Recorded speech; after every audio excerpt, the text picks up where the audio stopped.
샬롬, 6월 17일 목요일 아침입니다. 오늘은 이음님의 나의 아버지 그 거룩한 사랑 찬양 듣고 말씀 나누도록 하겠습니다.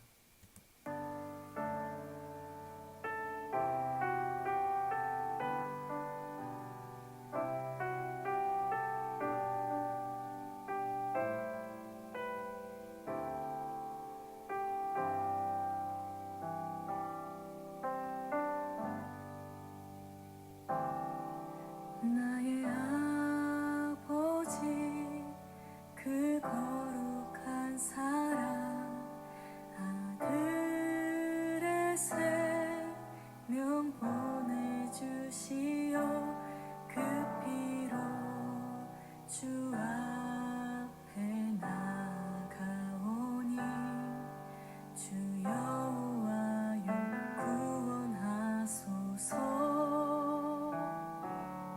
우리 안에 한 성령 부으사 우리 사랑할 때 하나님 보게 하소서.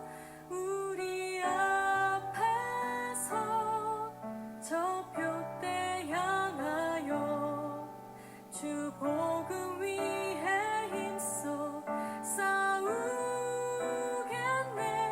그날에 예수 주 다시 오셔서 하늘과 땅 모든 권세 위엄 나타내리니 보좌 위 영광 빛 흘러 넘쳐서 우리 흘린 눈물 모두 새 찬양 되겠네.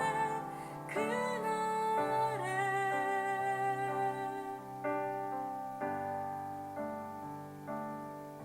나의 아들아 내 사랑하는 자 내가 너희를 기뻐하노라. 오 주여 당신께 예배하오니 주 여호와여 임하옵소서. 우리 안에 한 소망 있으니 참 진리 되신 예수님 여기 계시니 우리 부르신 이 땅 위에 서서 주 이름 위해 크게 외치겠네.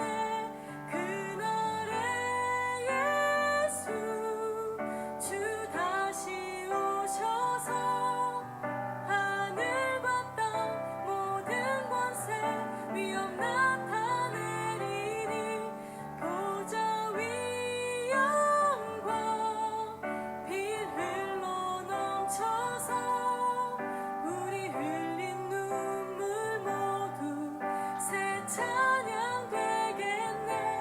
그날에 예수 주 다시 오셔서 하늘과 땅 모든 권세 위엄 나타내리니 보좌 위 영광 빛 흘러 넘쳐서 우리 흘린 눈물 모두 새 찬양 되겠네. 그날에 주의 영광 주의 나라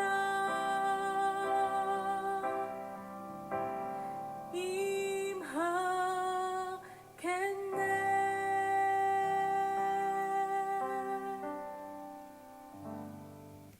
아멘. 예, 오늘은 역대상 9장 1절에서 13절까지 제가 표준 세번역으로 한번 읽어 드리도록 하겠습니다. 이와 같이 온 이스라엘이 족보에 오르고 이스라엘 열왕기에 기록되었다. 유다는 배신하였으므로 바벨론으로 사로잡혀 갔는데 맨 처음으로 자기들의 성읍 소유지에 돌아와서 살림을 시작한 사람들은 이스라엘 사람들과 제사장과 레위 사람과 성전 막 일꾼들이다. 유다 자손, 베냐민 자손, 그리고 에브라임과 므낫세 자손 가운데서 예루살렘에 자리 잡은 사람은 다음과 같다. 유다의 아들 베레스 자손 가운데서는 우대가 살았는데 그는 암미옷의 아들이요 오므리의 손자요 이므리의 증손이요 바니의 현손이다. 실로 사람 가운데서는 맏아들 아사야와 그 아들들이 살았다. 세라의 자손 가운데는 여우엘과 그의 친족 690명이 살았다. 베냐민 자손 가운데서는 살루가 살았는데 그는 무술람의 아들이요 호다위야의 손자요 하스누아의 증손이다. 그리고 여로함의 아들인 이브느야와 미그리의 손자요 우시의 아들인 엘라와 이브니야의 증손이요 루엘의 손자요 스바다의 아들인 무술람이 살았다. 이와 같이 족보에 오른 그들의 친족은 모두 956명이며 이들은 모두 각 가문의 족장이다.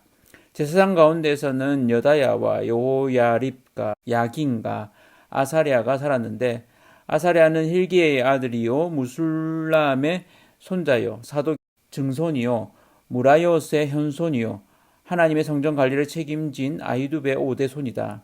또 아다야도 살았는데 그는 여로함의 아들이요 바수훌의 손자요 말기야의 증손이다. 그리고 마아세도 살았는데 그는 아디엘의 아들이요 야세라의 손자요 무술람의 증손이요 무실레미스의 현손이요 인멜의 5대 손이다. 또 그들의 친족이 있는데 이들은 각 가문의 족장들이며 하나님의 성전을 돌보는 일에 유능한 사람들로서 그 수는 1760명이다.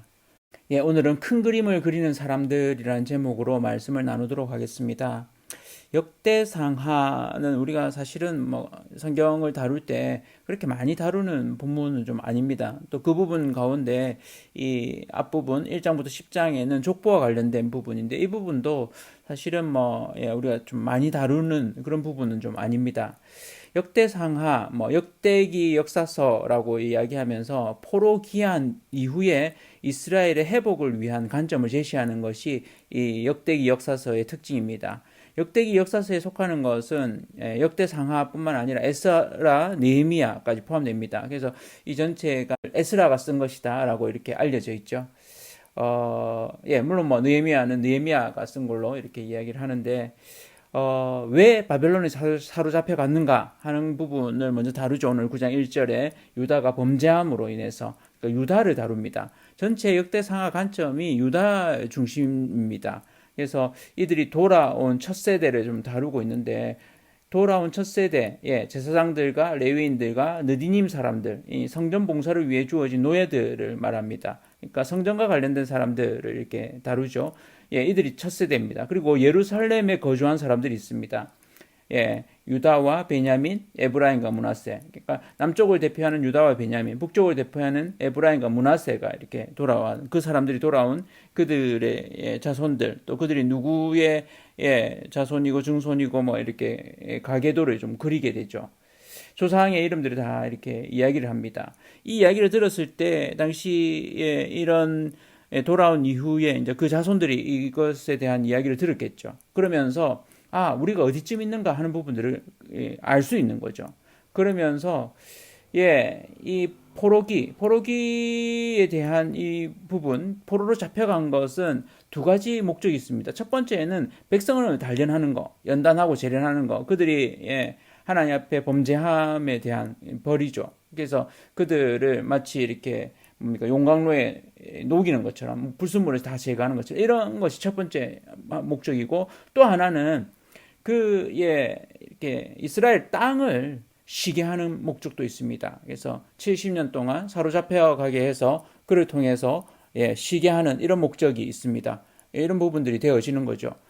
그렇게 하는데 이 1장부터 10장까지가 족보에 대한 이야기가 나오고 11장부터 29장이 다윗 왕의 통치에 대한 이야기가 나옵니다. 그래서 역대상 전체를 보면 다윗 중심입니다. 결국 이 부분을 통해서 드러나는 것은 제사장들과 레위인들, 느디님 사람들을 통해서 성전 중심이다. 그리고 예루살렘에 거주한 사람들을 통해서 철저히 예루살렘 중심이다. 그리고 다윗 중심이다.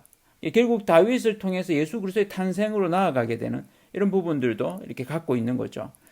이 부분들을 보면서 우리의 인생과 사역에 있어서 큰 그림이 뭘까? 오늘 좀 이 말씀을 보면서 그런 생각을 해봅니다. 저는 세 가지 정도를 생각해 봅니다. 첫 번째는 예배 중심이다. 그래서 우리의 인생과 사역이 예배 중심이어야 된다. 이 예배 중심이라는 말은 다른 말로 하면 하나님 중심이라는 거죠. 그러니까 우리는 하나님을 예배하기 때문에. 그래서 우리의 삶이 늘 하나님 중심, 예배 중심으로 서 있을 수 있도록. 그럴 때에 우리가 형통하고 바로 설 수 있다는 겁니다. 두 번째는 교회 중심입니다. 공동체 중심입니다. 그러니까 예루살렘을 중심으로 그들이 새롭게 이렇게 형성되는 것은 공동체입니다. 이 공동체는 남유다만 돌아온 것은 아니라는 겁니다. 그러니까 이스라엘에 여전히 남아있는 그들이 돌아왔다라는 이것들을 볼 수 있는 거죠. 그래서 공동체 중심이라는 것을 알 수 있습니다. 그리고 교회 중심인 거죠. 이게 신약에 오면 우리 시대에서는. 그래서 우리의 신앙에 있어서 우리의 신앙이 믿는 이들을 통해서 교회가 이 세상 가운데 빛으로 소금으로서 역할을 감당하는 것이죠. 세 번째는 언약 중심. 이것은 다른 말로 하면 복음 중심입니다. 그래서 우리의 삶과 사역이 언약 중심, 복음 중심, 결국 말씀 중심이죠. 그리고 이것은 우리에게 구원을 주는 믿음 중심으로 가게 됩니다. 그래서 우리가 큰 그림을 좀 그릴 줄 아는 나의 삶이 예배 중심, 하나님 중심으로 가고 또한 공동체 중심, 교회 중심으로 가고 또한 말씀 중심, 구원과 믿음 중심으로 하나님의 복음 중심으로 살아가는 그를 통해서 하나님의 큰 그림 가운데 우리가 우리의 역할들을 감당함으로 그 하나님의 일들에 동력하는 또 하나님의 역사를 이뤄내는 그런 저와 온 성도님들 되시기를 축원합니다.